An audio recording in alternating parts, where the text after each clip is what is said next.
ফুপি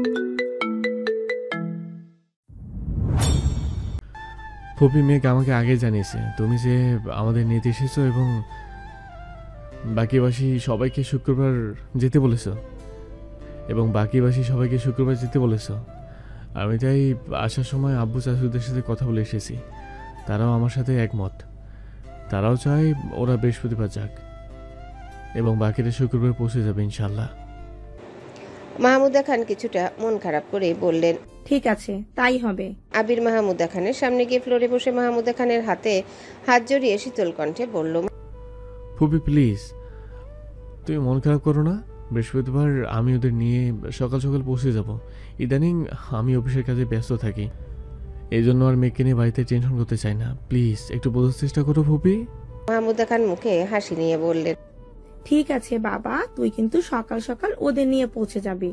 আবির হাসলো। এ পর্যায়ে মাহমুদা খানের কাঁধে হাত রেখে বলল, আম্মু তুমি টেনশন করো না, ভাইয়া যদি আসতে লেট করে আমি ওদের এসে নিয়ে যাব। এ পর্যায়ে সকলেই হাসলো। আবির এবং মাহমুদা খান উঠে দাঁড়ালো। মাহমুদা খান সবার কাছ থেকে বিদায় নিয়ে রওনা হবে বাড়ির উদ্দেশ্যে। আবির তাদের পৌঁছে দিবে। অবশ্য মাহমুদা খান অনেকবার মানা করেছে, কিন্তু আবির শুনতে নারাজ। আবির একে একে সবার কাছ থেকে বিদায় নিয়ে এবার মিমের কাছে এলো। একটু কাছাকাছি গিয়ে মিমের কানে ফিসফিস করে বলল, জান, আর মাত্র কয়েকটা দিন। তোমাকে আমাদের বাড়িতে না রাখতে পারলেও তোমার মনটাকে আমি ঠিকই রেখে দেব।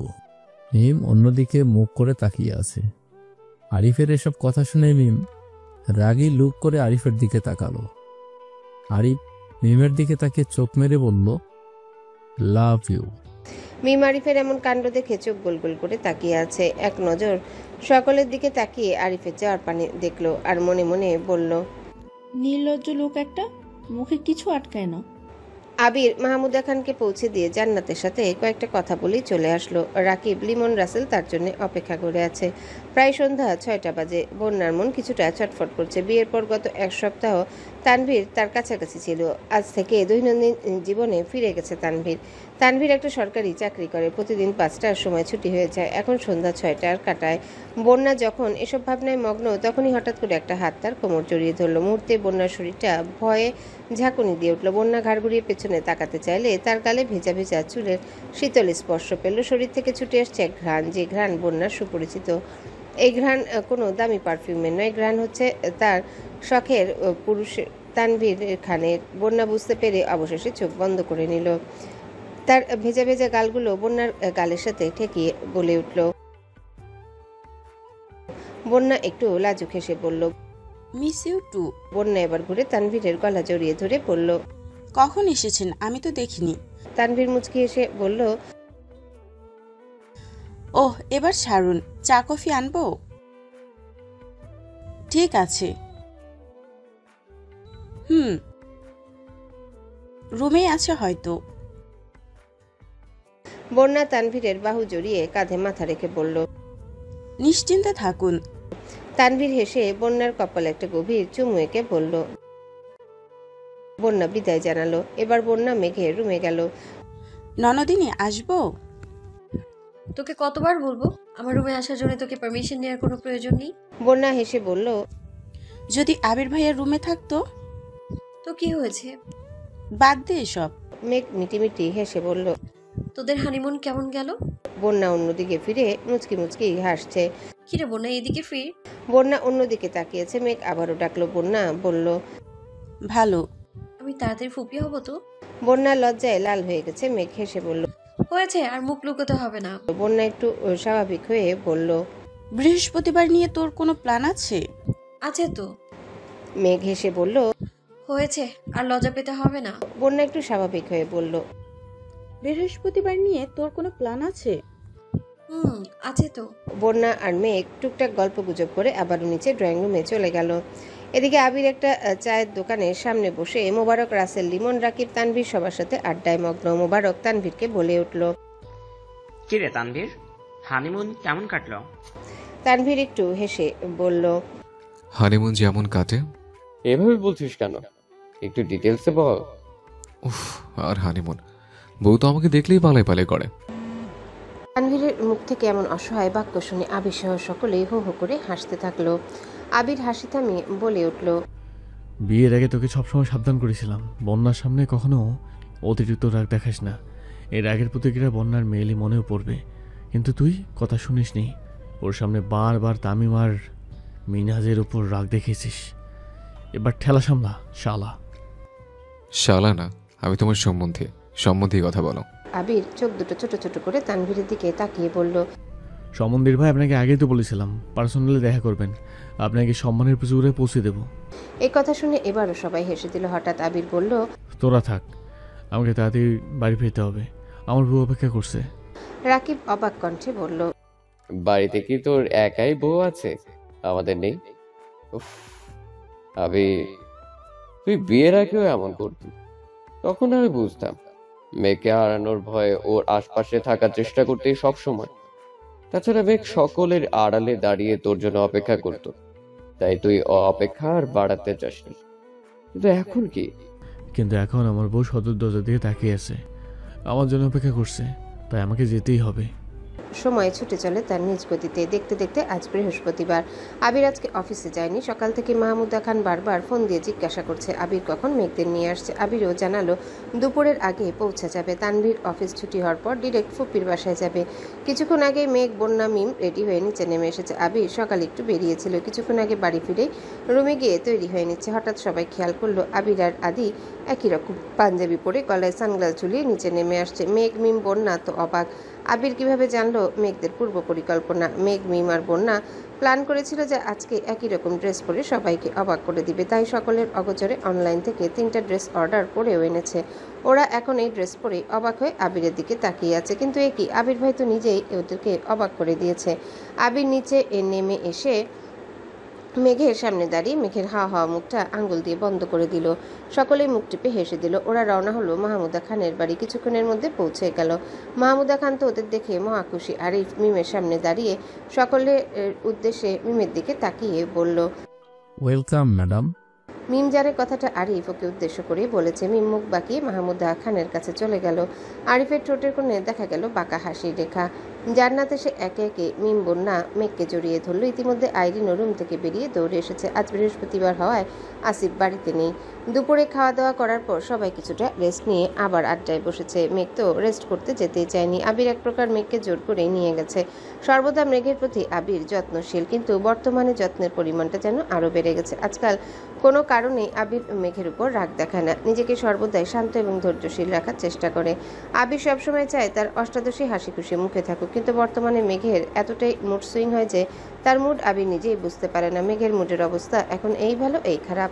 এই যে কিছুক্ষণ আগের কথা, মেঘকে দুপুরে খাওয়ার পর রেস্টের জন্য আবির রুমে আসতে বলায় এখন মেঘের মন খারাপ। অন্যদিকে ঘুরে শুয়ে আছে, আবিরের দিকে তাকাচ্ছেই না। আবির জোর করে মেঘকে নিজের দিকে ফিরিয়ে বুকে নিয়ে শুয়ে আছে। বন্যা আর মিম এক রুমে আছে। দুজনার গল্পের মাঝে হঠাৎই ঝংকার তুলে বন্যার ফোনটা বেজে উঠলো। বন্যা ফোনটা হাতে নিয়ে দেখলো তানভীর কল দিয়েছে, তাই ফোন নিয়ে ব্যালকনির দিকে গেল। বন্যার কাণ্ডে মিম মিটমিটিয়ে হাসছে। আসসালামু আলাইকুম। তানভীর মৃদু হেসে উত্তর দিল, তেমন কিছু না, মিমের সাথে গল্প করছিলাম। একটু আগেই। আপনি খেয়েছেন? ওদের কথোপকথনের মাঝখানে মিম বলে উঠল, বৌমনি তুমি কথা বলো, আমি একটু ছাদ থেকে ঘুরে আসছি। বন্যায় ইশারায় জানালো ঠিক আছে। মিম ছাদের দিকে চলে গেল। মাহমুদা খানদের বাগানে নানান ধরনের ফুল দেখেই মনটা জুড়িয়ে যায়। গোলাপ, গাঁদা, কাঠগোলাপ, হাসনাহেনা, জবাসহ রং বেরঙের ফুল। মিম আলতো করে ছুঁয়ে দিচ্ছে সকল ফুলগুলোকে। মেয়ে একটা গোলাপ ছিঁড়তে যাবে, ঠিক তখনই কেউ কর্কশ কণ্ঠে বলে উঠল, এই মেয়ে, ফুল ছিঁড়ছো কেন? হঠাৎ করে দুপুরবেলা ছাদে কারো কণ্ঠ পেয়ে মিম ভয়ে চিৎকার করে উঠল। সঙ্গে সঙ্গে একটা হাত মিমের মুখ চেপে ধরল। মিম ভয়ে চোখ খিচে আছে। আরিফ মিমের ভয়ের তো মুখের পানে দৃষ্টি রেখে বলে উঠল, দিনের বেলায় আমাকে দেখলে তোমার এত ভয় লাগে, তাহলে রাতে? এটুকু বলেই আরিফ খেয়াল করলো মিম পিটপিট করে তাকাচ্ছে। মিম চোখ খুলে দেখলো আরিফ ঘোর লাগা দৃষ্টিতে তাকিয়ে আছে।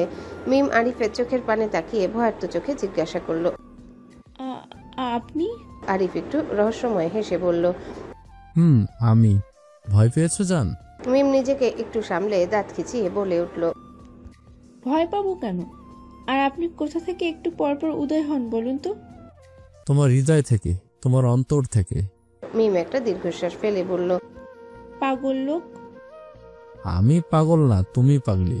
কারণ তুমি বুঝতে পারো না যে তোমার ভেতরেই আমি উদয় হই, আবার তোমাতেই অস্ত যাই। তুমি কবে তোমার মনের কথা শুনবে বলো তো? মিম এবার রেগে মেগে বলল, এই, আপনাকে কে বলেছে যে আমি আমার মনের কথা শুনি না? শুনো বুঝি?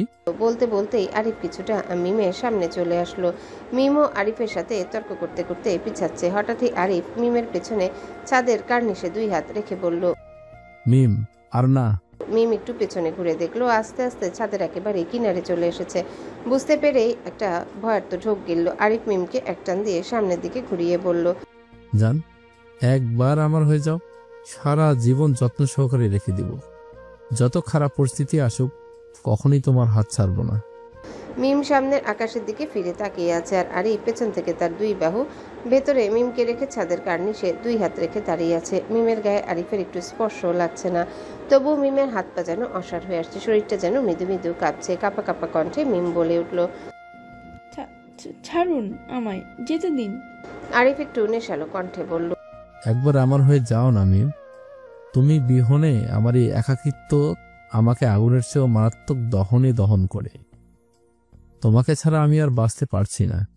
মিম নিজেকে ছাড়ানোর জন্য উদ্দেশ্যে আরিফের দিকে ফিরে দাঁড়ালো। চোখ পড়ল আরিফের কামুক নেশালো দৃষ্টিতে। আজ আরিফ একটু অন্যরকম লাগছে, মনে হচ্ছে কোনো একটা ঘোর আরিফকে যেন ঘিরে রেখেছে। মিম কিছু বলার জন্য ঠোঁট ফাঁকা করতে আরিফ মিমের ঠোঁটে 1 আঙ্গুল ছোঁয়ালো। মিম লক্ষ্য করলো আরিফের চোখ দুটো আজ ঘোলাটে, মনে হচ্ছে সারা রাত ঘুমায়নি, কেমন একটা নেশাক্ত দৃষ্টি দিয়ে তাকিয়েছে মিমের মুখের পানে।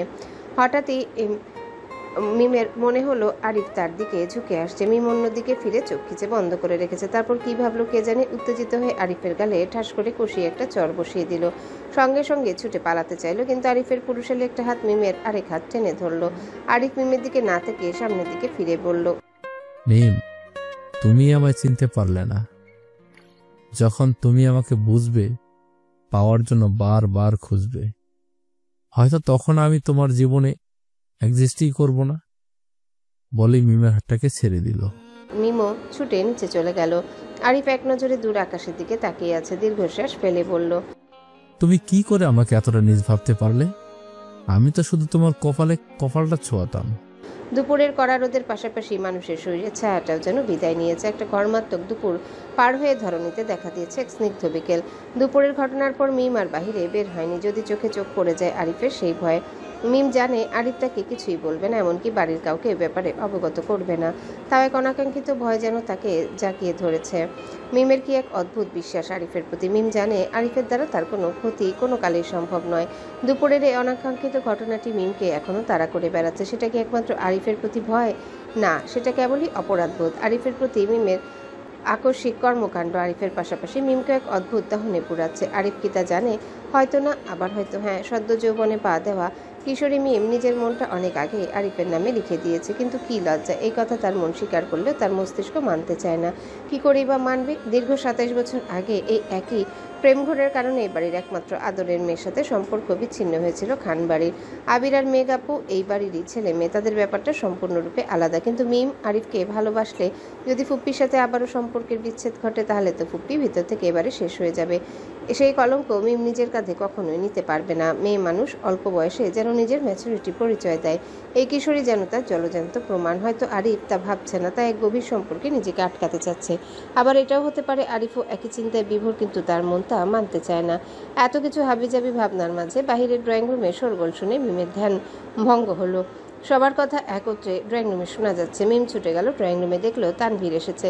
তাকে নিয়ে আদি খুশিতে হইচই করছে। আবির ভাইয়া, মেঘাপু, বৌমণি, আদি, ফুপি, জান্নাত আপু, আইরিন সহ সকলে সেখানে উপস্থিত, কিন্তু তাও যেন মিমের চোখ অন্য কাউকে খুঁজছে। মিমের চোখ দুটো ব্যাকুল, অস্থির নয়নে ড্রয়িং রুমে চারিদিকে তাকিয়ে আরিফকে খুঁজলো। কি রে মিম, এত দূরে কেন দাঁড়িয়ে আছিস? এদিকে আয়। বলেই হাঁক ছেড়ে ডেকে উঠল তানভীর। মিম হক চকিয়ে বলল, বলেই সকলে সামনে থেকে চলে গেল মিম। হঠাৎই মেঘ বলে উঠল, মিম, তোর চোখ মুখ এমন ফুলে আছে কেন? তোর কি শরীর ঠিক আছে? মিম কিছুটা থতমত খেয়ে বলল। পাশ থেকে বন্যা বলে উঠল, আমার ছোট ননদের মুখটা এত বিষণ্ণ কেন দেখাচ্ছে?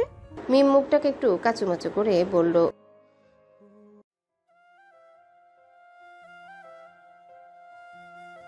তোমরা তোমরা কি শুরু করলে বলো তো? মিম আমার পাশে এসে বসো। মিম আমার পাশে এসে বস। বলে উঠল তানভীর। পড়ন্ত বিকেলের রক্তিম তাপহীন সূর্যকে বিদায় জানিয়ে অন্তরিক্ষকে রং বেরঙের আবিরে সাজিয়ে ধরণীতে নেমে এলো সন্ধ্যা। মাহমুদা খানের বাড়িটা সবসময় জমজমাট থাকে। আইরিন, জান্নাত, আসিফ, আরিফ সবাই যেন বাড়িটাকে মাতিয়ে রাখে। এর মাঝে জুটেছে আজ খান বাড়ির গুরুত্বপূর্ণ ছোট সদস্যরা। তারাও হইচয়ের কোনো দিক দিয়ে কম নয়। সকলে একত্রে ড্রয়িং রুমে বসে জমিয়েছে সন্ধ্যার আসর। মাহমুদা খান তার হেল্পিং হ্যান্ডের উদ্দেশ্যে বলে উঠল, সকলের জন্য চা নাস্তা তৈরি করতে।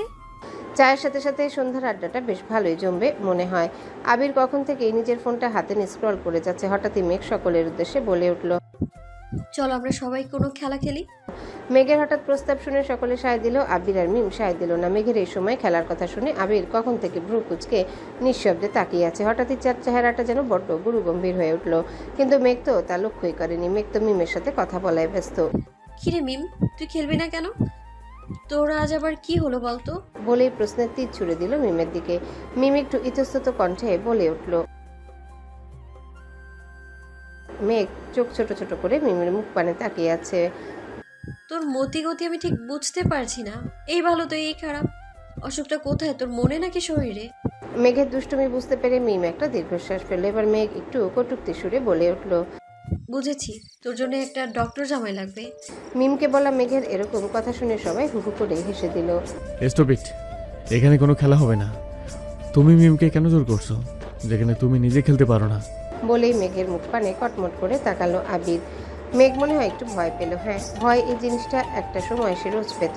মাঝখানে 2-1 বছরে আবিরের রাগ যেন সে ভুলেই গেছে। মেঘ একটু কাঁদো কাঁদো মুখ নিয়ে আবিরের মুখের পানে তাকিয়ে বলল, আপনি এমন কেন করছেন?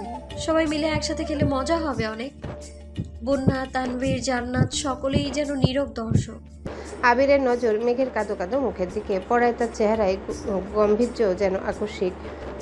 সে পাল্টে আন্তরিক অবস্থায় ফিরে এলো। মেঘের কাছে এগিয়ে গিয়ে বলল, তুমি কেন এই মুহূর্তে খেলাগুলোতে এত আসক্ত হচ্ছ? তুমি জানো না এই সময় তুমি নিজেকে নিয়ে এত লাফালাফি করলে আমাদের বেবি কষ্ট পাবে? আবিরের এবারকার শান্ত কথা শুনে মেঘ চোখ মেলে আবিরের চোখের দিকে তাকালো। আহা, কি শান্ত সেই দৃষ্টি! একটু আগে রাগী চেহারাটা যেন তারই নয়। আসলে একটু আগে যখন আবির ফোন স্ক্রল করছিল তখনই খবর পেল আজ অফিসে একটা ছোটখাটো ঝামেলা হয়েছে। সেটা নিয়ে মূলত আবিরের মেজাজ গরম। হয়তো অন্য কারোর উপরে রাগটা ভুল জায়গায় দেখিয়ে ফেলেছে। আবির মেঘকে শান্ত করতে চাইলো। শান্ত হওয়ার বিনিময়ে মেঘ আবিরের বাহু জড়িয়ে আবারও বলে উঠল, আপনি কেন এত রাগ করছেন? আমরা তো ট্রুথ এন্ড ডেয়ারেও খেলতে পারি। আবির একটু চুপ থেকে বলল, ঠিক আছে খেলো, বাট আমাকে ডাকবে না এসবে। তানভীর আবিরের হাত জড়িয়ে বলল, ভাইয়া তুমি না থাকলে খেলায় কোনো মজা আসবে না। বলেই জোর করে মেঘের পাশে বসিয়ে দিল আবিরকে। আবির মেঘের পাশে বসে লক্ষ্য করলো মেঘের মন খারাপ হয়ে গেছে। সকলের অগোচরে আবির মেঘের এক হাত শক্ত করে ধরে আছে এখনো। আবির আস্তে আস্তে মেঘকে বোঝালো, জানালো যে অফিসের কাজে ডিস্টার্ব থাকার কারণে মেজাজটা হঠাৎই চড়ে গিয়েছিল। এবার মেঘের মুখটা একটু শিথিল হয়ে আসলো। পাশ থেকে জান্নাত বলে উঠল, এই যে ভাইয়া আর ভাবি, আপনাদের প্রেম করা শেষ হলেই খেলায় মনোযোগ দিন। আবির আর মেঘ একটু হাসলো, মনোযোগ দিল খেলায়। কিন্তু মিমের মন যেন আজ তার কাছে নেই। যদিও থাকে, তার মন আজকাল তার কথা না শুনে যেন অন্য পুরুষের কথা শুনছে। এই যে তার মন মস্তিষ্ক বলছে তাকে আর খুঁজবো না, কিন্তু মন বারবার বলে উঠছে কোথায় সে? ড্রয়িং রুমে এত মানুষের ভিড়ে কেন সে নেই? ভাবনার মধ্যে হঠাৎ মিমের কানে সকলে চিৎকার ভেসে আসলো। চোখ মেলে তাকিয়ে দেখলো বোতলটা ঘুরে আবিরের দিকে ফিরে আছে। জান্নাত বলে উঠল, প্রশ্ন আমি করব, ভাইয়া ট্রুথ নাকি ডেয়ার? ট্রুথ। জান্নাতের প্রশ্নে আবির ট্রুথ বেছে নেয়। সবাই ও বলে চিৎকার দিয়ে উঠল। থামো এবার, তোমরা কি বলতে হবে সেটা বলো। শান্ত মুখে বলে উঠল আবির। জান্নাত বলে উঠল, আমি বলবো। আইরিন বলল, উফ ভাইয়া, ট্রুথ কেন নিলা? ডেয়ার নিতে পারলে না? আবির কপাল কুঁচকে আইরিনের দিকে তাকিয়ে বলল। কেন? আইরিন মিনমিনিয়ে বলল, তাহলে তো তোমাকে দিয়ে অন্য একটা টাস্ক কমপ্লিট করতাম। আইরিনের কথাটা ঢাকা পড়ে গেল তানভীরের স্বরে। হয়েছে ভাইয়ের পছন্দ হয়েছে তাই ট্রুথ নিয়েছে, তাতে তো প্রশ্ন কিসের? আবির জান্নাতের দিকে তাকিয়ে বলল, জান্নাত কি প্রশ্ন করতে চাও করো। আবিরের কথা এবার যেন সবাই একটু স্বাভাবিক হয়ে আসলো। জান্নাত বলল, আচ্ছা ভাইয়া, আপনি যখন আমাদের মেঘবতীকে প্রপোজ করেছেন তখন তো আমরা মেয়েরা ছিলাম না, তো এখন মেঘবতীকে নিয়ে কিছু অপ্রকাশিত কথা আজকে প্রকাশ করে দিন। আবির একটু হাসলো, তারপর তাকালো মেঘের মুখের পানে। মেঘ একটু লাজুক এসে মাথা নুইয়ে বসে আছে। আবির কিছুক্ষণ থেমে আবারও বলা শুরু করলো, মেঘ, তোমাদের সকলের কাছে এই নামটার ছোট একটা শব্দ হলেও আমার কাছে এটার বিশালতা অনেক। এই মেঘ নামটা মূলত মানুষটাকে আমি বহু যত্নে গত 16টি বছর হৃদয়ের মাঝে একটু একটু করে যত্নে পুষিয়েছি। আমার সারা জীবনের সকল পূর্ণতার মাঝে শ্রেষ্ঠ পূর্ণতা আমার কদম্বিনী, আমার সকল অপূর্ণতার মাঝে শ্রেষ্ঠ পূর্ণতার স্পারো। মেঘ একটু কাঁদো কাঁদো মুখ নিয়ে আবিরের মুখের পানে তাকিয়েছে। আবির মেঘের দিকে পাশ ঘুরে মেঘের 2 হাত নিজের হাতে নিয়ে বলল, মেঘ, আমার দিকে তাকাও। ততক্ষণে মেঘের চোখ দিয়ে নোনা জল গড়িয়ে পড়ছে। আবির মেঘের চোখটা মুছে দিয়ে মাথা দিয়ে ইশারা করে বুঝালো না। তারপর আবির মেঘের চোখে চোখ রেখে বলে উঠল, আগেই বলেছি, তোমার চোখে তাকিয়ে মিথ্যা বলার সাধ্য আমার নেই। মেঘ সুস্থির নয়নে তাকিয়ে আছে। ভালোবাসি, ভীষণ ভালোবাসি আহিয়ানম্মু, আমি তুই ভালোবেসে যাব। হঠাৎই মেঘ ফুপিয়ে কেঁদে উঠল। আবিরও মেঘকে কাছে টেনে বুকে জড়িয়ে নিল। সবাই একটা নীরব দৃষ্টি থেকে বেরিয়ে জোরে জোরে হাততালি দেওয়া শুরু করলো। আসিফ তো ঠোঁটে আঙ্গুল দিয়ে মুহূর্তে সিটি বাজানো শুরু করলো। এসব দেখে মেঘ কিছুটা লজ্জায় পড়ে গেল। আবির পরিস্থিতি স্বাভাবিক করার জন্য তানভীরকে বলল, হাঁ করে তাকিয়ে না থেকে বোতলটাকে ঘুরাপে আদব। আবিরের কথা যেন তানভীরের টনক নড়ল। এবার বোতল ঘুরাতেই বোতল গিয়ে পড়ল মিমের দিকে। তানভীর একটু হেসে আইরিনের উদ্দেশ্যে বলে উঠল, ছোট বোনকে আমরা আর কি প্রশ্ন করব? আইরিন, তুই প্রশ্ন কর। আইরিন খুশিতে গদমদ হয়ে মিমের দিকে তাকিয়ে প্রশ্ন করল, মিম কি নিবে, ট্রুথ নাকি ডেয়ার?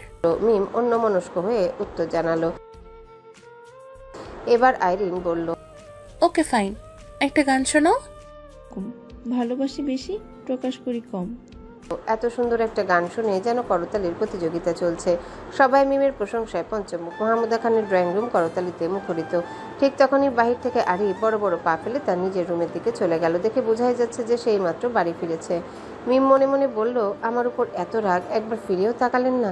মিম উদাস নয়নে তাকিয়ে আছে, কিন্তু আরিফের কোনো হেলদোল নেই। চুপচাপ নিজের রুমের দিকে চলে গেল। ঠাস শব্দটা শুনতেই সকলে হকচকে আরিফের রুমের দিকে তাকালো। দেখলো আরিফ দরজাটাকে ইচ্ছে করে অনেক জোরে বন্ধ করেছে। মাহমুদা খান বলে উঠল, কি রে আরিফ, কি হয়েছে তোর? এত রেগে আছিস কেন? বাহিরে কারোর সঙ্গে কিছু হয়েছে? কিন্তু আরিফের রুম থেকে কোনো সারা শব্দ এলো না। মিমের শরীরটা যেন ভয়ে কাটা দিয়ে উঠেছে। আর কেউ না জানুক, মিম তো জানে এই রাগ কার উপর। ফুপি, আরিফকে নিয়ে তুমি টেনশন করো না, আমি পরে ওর সাথে কথা বলে নেব। দুপুর থেকে দেখছি ও কোনো কারণে অস্থির। ওর মাথাটা একটু ঠান্ডা হোক, তারপর ওর সাথে আমি নিজেই কথা বলবো, কেমন? আবিরের কথা শুনে মাহমুদা খান একটা স্বস্তির দীর্ঘশ্বাস ফেলে বলল, আমার এই ছেলেটা সহজে রাগে না, কিন্তু একবার রেগে গেলে তাকে সামলাতে অনেক কষ্ট হয় আমার। তানভীর ফুপিকে আশ্বাস দিয়ে বলল, আর কিছু হবে না, তুমি টেনশন করো না। আমরা তো আজ সকালে এখানে আছি। ও কেন রাগ করেছে সেটা জেনে ওকে সমাধান দেওয়ার চেষ্টা করবো ইনশাল্লাহ। মিমের মুখটা যেন ভয়ে সিটিয়ে আছে। সকলের কথাবার্তা শুনে মিমকে যেন ভয় জেঁকে ধরলো। এই ভয়টাই তো সে পেয়েছিল। মূলত মিম কিছুতেই চায় না আবির আর তানভীর এই সম্পর্কের ব্যাপারে কিছু জানুক। কপাল বেয়ে টপ টপ করে ঘামের ফোঁটা পড়ছে। মিম ভয়ে আস্তে আস্তে আওড়ালো, কি করব এবার আমি? সবাই কি সব জেনে যাবে? কি উত্তর দিব ভাইয়াদের? তাছাড়া আরিফ ভাইয়াকেই বা কি বলে সামলাবো? সকলের কথাবার্তার মাঝেই হঠাৎ আসিফ বলল। আসিফের কথা শুনে সকলে এবার স্বস্তি নিঃশ্বাস ফেলল। হঠাৎই মেঘের শরীর খারাপ লাগায় সে রুমের দিকে চলে গেল। সঙ্গে গেল আবির। ওদের দেখা দেখি তানভীর, বন্যা, আসিফ, জান্নাত, আইরিন, মিম সকলেই যার যার রুমের দিকে চলে গেল। কি গো, আবির কল দিয়েছিল? মালিয়া খানের প্রশ্নে কপাল কুচকালো আলী আহমেদ খান। রাগী গম্ভীর কণ্ঠে বলল, তোমার গুণধর ছেলে আমাকে কেন কল দিবে? দিলে তো তোমার ফোনেই দিত। এভাবে বলছো কেন? তুমিও তো একটা কল দিতে পারো। আলী আহমেদ খান রাজভারী কণ্ঠে বলল, তুমি গিয়ে দাও, আর তাকে বলে দিও আমার বৌমার যেন খেয়াল রাখে। মূলত গতকাল অফিসে একটা প্রজেক্ট নিয়ে আবিরের সাথে আলী আহমেদ খানের মতের অমিল হয়েছে। মোজাম্মেল খান ও ইকবাল খান পুরো ঘটনা শুনে আবিরের পক্ষই নিয়েছিল। সেই থেকে আলী আহমেদ খান আবিরের উপর বেজায় চটে আছে। রাত 10টা বাজে। মাহমুদা খানদের বাড়িতে সকলে একত্রে রাতের খাবার খেতে বসেছে। বন্যা বলল, মিম কই? আইরিনের দিকে তাকিয়ে মেঘ এবার বলে উঠল, আইরিন, মিম তো তোর সাথেই ছিল, খেতে আসলো না কেন? আসলে আপু, আমি মিমকে ডেকেছিলাম, কিন্তু ও বলছে ওর খেতে ইচ্ছে করছে না এখন। আবির তানভীরের দিকে তাকিয়ে বলল, তানভীর একটু রাত দেখে কি হয়েছে, মেমকে নিয়ে আয়। তানভীর উঠে যেতে যেতে বলল, ঠিক আছে ভাইয়া। সবাই খাওয়া শুরু করলো। হঠাৎই তানভীরের ধমক শোনা যাচ্ছে। সবাই ওদিকে ফিরে তাকাতেই দেখলো তানভীর মিমকে নিয়ে আসছে। ওরা সামনে আসতে আবির প্রশ্ন করলো, কি হয়েছে? মিমকে বকছিস কেন? ভাইয়া ও শুধু শুধু বলছে ওর নাকি খিদে নেই, রাতে খাবে না। আইরিন একটু সন্দেহ দৃষ্টি নিয়ে মিমের দিকে তাকালো, তারপর আবার মনে মনে ভাবলো, না আমি মনে একটু বেশি ভাবছি। সবাই খাওয়ায় মনোযোগ দিল। এবার আবারও শোনা গেল মাহমুদা খানের আওয়াজ, আরিফ, এই আরিফ, দরজা খোল, খেতে আয় বলছি। একটু পর তোর আব্বু আসবে। যদি শোনে তুই বাহিরে ঝগড়া করে এসে বাড়িতে খাবার খাচ্ছিস না, তাহলে কিন্তু খুব বকবে। দীর্ঘ সময় পর এবার আরিফের রুম থেকে শব্দ শোনা গেল, আমি এখন খাবো না আম্মু, আমার খিদে পাচ্ছে না, তুমি প্লিজ যাও। মাহমুদা খান হতাশ হয়ে ফিরে আসলো। রাতের আকাশ যেন অনুভূতির ক্যানভাস, যেখানে তারাগুলো স্মৃতির আঁচড় কাটে। রাতের নীরবতা কারো মনে শান্তি নিয়ে আসে, আবার কারো মনে প্রবল অশান্তি। এই সময় আমাদের অনুভূতিগুলো আরো গভীর হয়ে ওঠে। রাতের আকাশে যে চাঁদ দেখা যায় তা দিনে সূর্যের আলোর মতোই মূল্যবান। রাতের নিস্তব্ধতায় আত্মার কথা শোনা যায়। নিস্তব্ধ রাত অনেকের কাছে আবেগ প্রকাশের এক বিশেষ মুহূর্ত। তেমনই একটা রাত আজকে। আকাশের উপর থালার মতো মস্ত বড় একটা চাঁদ উঠেছে। আরিফ ছাদের কার্নিশে হাত দিয়ে সেই চাঁদের দিকে তাকিয়ে আছে। হয়তো সে চাঁদের মধ্যে খুঁজছে তার প্রেয়সীর মুখ। সে কি করে বোঝাবে মিমকে সে কতটা ভালোবাসে? আরিফের কাছে সবচেয়ে কষ্টের ব্যাপার হলো সে জানে মিমও তাকে ভালোবাসে, তবুও কেন মিম সায় দিচ্ছে না আরিফের ডাকে। যদি মিম আরিফকে ভালো না বাসতো তাহলে হয়তো আরিফ মিমকে কখনোই কোনোভাবে জোর করতো না। মিমের প্রতি আরিফের ভালোবাসাটাকে হৃদয়ের এক কোণে যত্নে গুছিয়ে রাখতো। ভালোবাসার দহনে আরিফ নিজেকে একা পোড়াতো। কখনো মিমের গায়ে আঁচড়ও পড়তে দিত না। কিন্তু মিম যে আরিফকে ভালোবাসে সেটা বোঝার পরেও আরিফ কিভাবে চুপ করে থাকবে? আরিফ একটা দীর্ঘশ্বাস ফেলে আবারও আকাশের পানে তাকালো। মেঘ আবিরের ডাকে মেঘ আবিরের বুক থেকে মাথা তুলে তাকিয়ে বলল, ঘুমিয়ে গেছো? মেঘ ঘুমো ঘুমো কণ্ঠে বলল, না। কাল আমাদের একবার নার্সিং হোমে যেতে হবে। মেঘ নাকশিটকে বলে উঠল, উফ, আমি নার্সিং হোমে যেতে পারবো না। আবির ভ্রুকুচকে মেঘের দিকে তাকিয়ে জিজ্ঞাসা করলো, কেন যাবে না? নার্সিং হোমে গেলে আমার বমি হয়, হেক্সিসলের মেডিসিনের গন্ধে আমার গা গোলায়। আবির একটু প্রসারিত হেসে মেঘের মাথায় হাত বুলাতে বুলাতে বলল, বউ, কালকের দিনটা একটু কষ্ট করে যেতেই হবে। কালকে না গেলে তোমাকে আবার নিয়ে যেতে যেতে নেক্সট ফ্রাইডে হবে। এর মাঝে আমি আবার ফ্রি হব না। তাছাড়া তোমার ইমিডিয়েটলি ব্লাড গ্রুপ টেস্ট করার প্রয়োজন, যাতে আমি সঠিক সময়ে রক্তের যোগান দিতে পারি। মেঘ ঠোঁট বাঁকিয়ে উত্তর জানালো, ঠিক আছে যাব। আবির মেঘের ললাটে শব্দ করে শক্ত একটা চুমু খেলো, বলল, আমার লক্ষ্মী বউ। বন্যা বেলকনিতে দাঁড়িয়ে আছে। তার খোলা চুলগুলো অবাধে উঠছে। সে এতক্ষণ মূলত এখানে দাঁড়িয়ে তার বড় আপুর সাথে ফোনে কথা বলেছে। তানভীর ঘুমানোর আগে ওয়াশরুম থেকে ফ্রেশ হয়ে এসে দেখলো বন্যা রুমে নেই। চারিদিকে একবার চোখ বুলাতেই দেখলো বন্যা বেলকনিতে দাঁড়িয়ে আছে। বন্যা হঠাৎই বুঝতে পারলো একটা পুরুষালী হাত তার লতানো কোমরে বিচরণ করছে। বন্যা পিছন ফিরে তানভীরের দিকে তাকালো। এবার তানভীর বন্যার খোলা চুলের ঘ্রাণ নিতে নিতে বলল, কি এক অদ্ভুত মাদকতা আছে তোমার মাঝে, তোমাকে দেখলে সেটা নেশায় মত্ত হতে ইচ্ছে করে। বন্যা একটু মুচকি হাসলো। তানভীরের গায়ের পুরুষালী সুঘ্রাণটা যেন বন্যাকেও নেশাতুর করে তোলে। বন্যা নিজে নিজে ভেবেই লজ্জায় তানভীরের বুকে মাথা গুঁজলো। আরিফ এখনো ছাদে দাঁড়িয়ে চাঁদের পানে তাকিয়ে আছে। হঠাৎ একটা মেয়েলি সুঘ্রাণ তার নাকে এসে ঠেকতেই পাশে তাকালো। চাঁদের রূপলি আলোয় দেখা যাচ্ছে একটা মেয়েলি অবয়ব তার পাশে দাঁড়িয়েছে। চাঁদের হালকা স্নিগ্ধ আলোয় আরিফ খেয়াল করলো মেয়েটার পরনের শাড়ির আঁচলটি বাতাসে অবাধে উঠছে। কোমরের নিচ পর্যন্ত পড়া চুলগুলো বাতাসে মৃদু মৃদু দুলছে। মেয়েটির চাঁদের পানে তাকিয়ে থাকা দেখে আরিফের মনে হচ্ছে মেয়েটি যেন চাঁদ দেখা নেই কোনো প্রতিযোগিতায় নেমেছে। পাশে আরিফের দিকে তার কোনো খেয়ালই নেই। হ্যালো বন্ধুরা, পরবর্তী পার্ট খুব তাড়াতাড়ি আসবে, তো সবাই অপেক্ষায় থাকো। আর চ্যানেলটি যারা এখনো সাবস্ক্রাইব করোনি তারা পরবর্তী পার্ট দেখার জন্য চ্যানেলটি সাবস্ক্রাইব করে রেখো। ধন্যবাদ সবাইকে, আমাদের সাথেই থেকো।